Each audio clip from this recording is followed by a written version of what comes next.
Hi, I'm Shan Wu with a Under Color of Law hot take on recess appointments. But first, we're going to talk about Matt Gaetz. We'll tie it together in a moment. So the president-elect, Mr. Trump, has just announced that he is going to appoint Representative Matt Gaetz to be the next Attorney General of the United States. Yes, the same Matt Gaetz, we'll put it up for you, who was investigated by the Justice Department, the same one that he would head, for sex trafficking and potential sexual abuse of a minor. Now, if we take a look at the evidence behind that, he was not convicted. Let's make that perfectly clear. He's presumed innocent.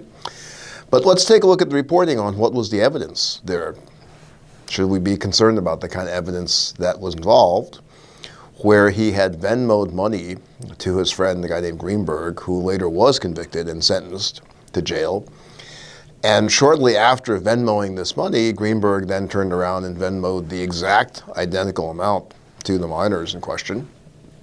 And Gaetz apparently referred to these payments as tuition payments or school payments, but then quite specifically used the nickname for one of the minors to say, hey, let's hit up so-and-so. Now, what happened to that case? Well, as was later reported, DOJ declined to prosecute Gaetz. So a declination simply means that they are declining, and they'll actually tell people sometimes they're declining that. It tends to happen more in high-profile cases, and Gaetz's lawyers reported they had been told by the Justice Department that he wouldn't be charged. Why? Well, again, looking at public reporting, and he is presumed innocent, it seems to be about the concerns over the credibility of one witness or maybe others. And one of the witnesses, who was a minor that was involved allegedly with him, went on or was at the time or now works in the adult film industry. That's important because there is an enormous amount of prejudice that goes on towards witnesses, complainants, victims of crimes who may work in a sex industry. When I was a prosecutor prosecuting sex crimes, lots of times we had witnesses or victims who had been assaulted, and if they were working in the sex industry, there's a lot of prejudice against them. The police often didn't take them seriously, their other prosecutors may not take it seriously, and juries may have a lot of bias towards them. You get an example of that in the trial where Trump was convicted and Stormy Daniels, the actress, testified. And you could see what Trump's lawyers wanted to do was to make her out to be a liar because of the kind of work that she did. So now we turn to the question of why did the case against Gaetz get declined? And unfortunately, it looks like it might have been for some similar reasons. They're having concerns over the witness's credibility. And that's really a shame because the Justice Department should be able to do better than that. People who are in that situation, particularly someone that young, it can be hard to get them to cooperate. It can be hard to figure out what kind of things in their background can corroborate their testimony. So as a former sex crimes prosecutor, it really concerns me that the Justice Department declined this case. But that brings us to recess appointments. You've all heard that Trump wants to use what's called a recess appointment. Why does he want to do that? Well, first, let's discuss what it is. A recess appointment is simply a mechanism that allows the executive, the president, to make appointments during a period where Congress or the Senate is out, the recess. So the idea is, something might need to get done during that period. The president's got to be able to still fill some gaps in personnel during that time. What's different about a recess appointment? Well, what's different is normally when the president appoints someone, they have to go through the vetting with the Senate. It's the advice and consent of the Senate. That's what the Constitution requires. And those often entail hearings, and you'll have one party, the one who's not the president's party, oftentimes putting up critical things, testing the viability of that particular nominee and whether they're qualified. Meanwhile, from the president's standpoint, their party will be trying to defend them. Very political process, of course. What does it mean, though?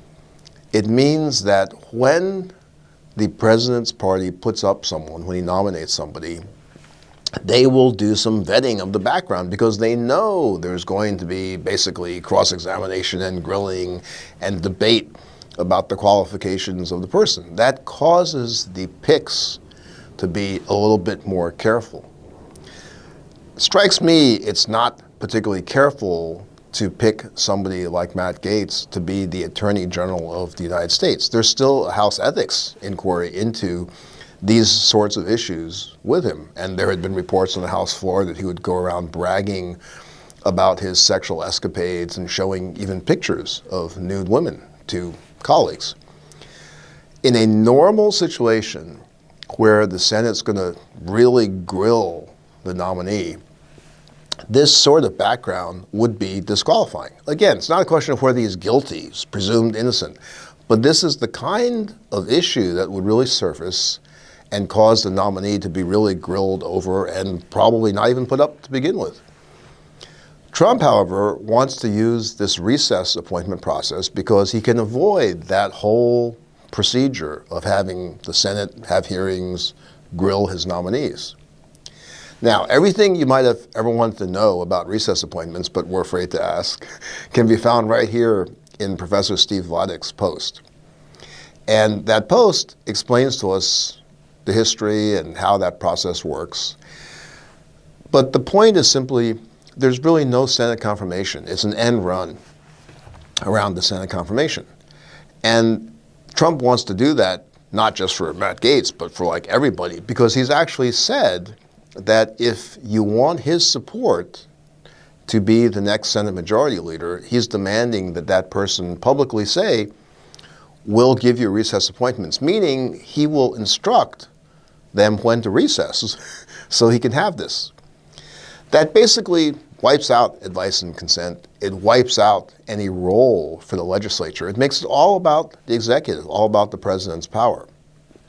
And he's telling these Senate people that he gets whatever he wants because they have to support him if they want to be part of his regime. He's really saying, I get rid of the legislature whenever I need to. You guys just recess, let me do what I want. Now, you're going to hear some commentators talk about, oh, those sorts of recess appointments only last as long as the legislative session, so it's really kind of temporary.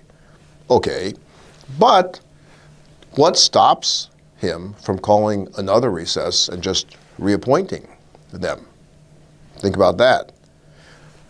Yet another issue, as we'll put up in the way the recess appointments work, they're not actually getting paid during that time. So you would think theoretically, well, that's going to put a natural stop to it because people have to keep working for free.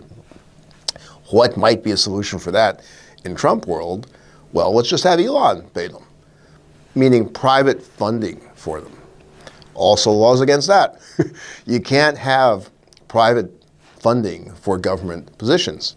Obviously, there are ways to disguise that. You could even have somebody claiming, this may sound a little bit familiar, that they're going to forego their salary.